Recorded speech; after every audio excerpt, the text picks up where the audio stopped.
Hey guys, thanks for subscribing. Thanks for watching my videos. And if you have any questions or you want to see me go over something that I haven't gone over already, or maybe something in more detail, please definitely let me know.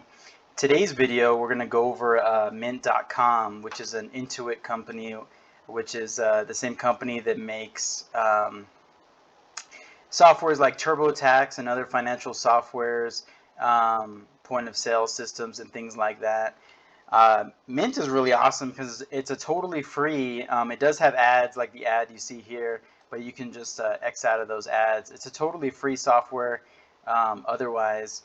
And online software, you don't need to download anything, but if you want to, there is an app available in the Google Play Store or the Apple Store, things like that. You can summarize basically all of your cash through the different accounts, and every time you log in, you can go ahead and refresh those. And basically, once you log into each of your accounts, it'll set up basically all of your it'll gather all the data from those login points. So from any kind of credit card that you might have, any kind of bank, your student loans, any kind of investments, stock investments, the Fundrise investment, anything like that. Property, if you have something of value that is doesn't really change over time, you can just create accounts and you can just leave it in there. It does give you a cool little net worth ratio for it. This is just an example, a lot of example data here that I'll show you. It also has your cash versus credit card, just to make sure you do have cash to cover any kind of credit card debt that you might have.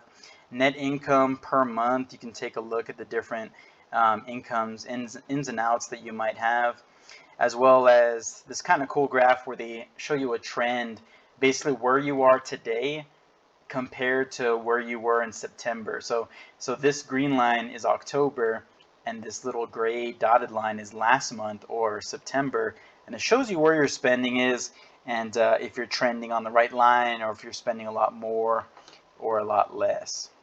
And this is we're still on the home page here. We have a budget per month you can set for things like auto insurance. Some people pay it every 6 months. So if you want to set aside a certain dollar of value every month for 6 months, that way in this budget column or in this budget row, you'll have that money there to spend for it. Then you can do that as well. Rent or mortgage, if that's a steady dollar amount, you can kind of put a fixed rate in there. Some things that might not be so fixed, or maybe restaurants, you might have some months a lot higher than others, things like that. But what's cool is the transactions. It basically pulls in every transaction that you could possibly think of between all of your credit cards, all of your cash accounts, all of your investments, everything like that gets put into one kind of activity sheet here, as I would call it. So basically, you can choose your own categories from categories that already exist, or you can also create, under any of these categories that already exist, you can create a new category if you have kind of a special item that you have either monthly or quarterly or yearly or what have you. So that's kind of cool. And then once you go over to your budgets, that's when you'll kind of see it played out. Every month you can change your budget for what you expect, what kind of income you expect, all the different types of expenses you might have during the month, and any kind of item like that. The only transactions that don't show up here for Mint are going to be the transfers. So if you have like a savings to checking transfer, or maybe a checking to investment account transfer, Mint isn't going to register it as a transaction, so it's not going to show up here. What you have here in the budgeted little box here is your total income, you minus your total spending, and then whatever is left over. So basically, in most financial advice, you want this leftover amount to be zero. Do you guys know why? Basically, if the leftover amount is zero, that means your total income equals your total spending. And what that means is that every dollar you have coming in, you know exactly where each of those dollars are going throughout the month. It means that you know exactly what you're spending, you budgeted perfectly for it, and you probably are on top of your finances and everything like that. Some other cool things are the trends. You can see your spending either over time. So this is October this month to date. And of course, you can change it for last month. You can do it by category, which are those budgeting categories that we talked about. So shopping is probably going to be a big one for a lot because it kind of encompasses all the miscellaneous items that you might have.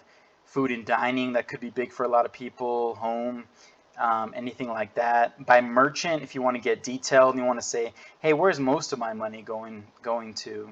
And you can see Walmart, JCPenney's, different things like that that you might, White Sands. You could also do it by tags. You could do your income over time. How much income did we generate for each of the months? Some months are definitely a lot more than others. And what other categories? Who's paying us that money? You know, what merchants are giving us those incomes and everything like that. And there's a lot of cool, interesting things. And like I said, it's totally free. There are advertisements, but you know, you could easily ignore those, or sometimes there are some really good ads that come on and you might want to check some of the stuff out. But thanks for watching, guys. I appreciate it. Thanks for liking it, and thanks for sharing, and thank you.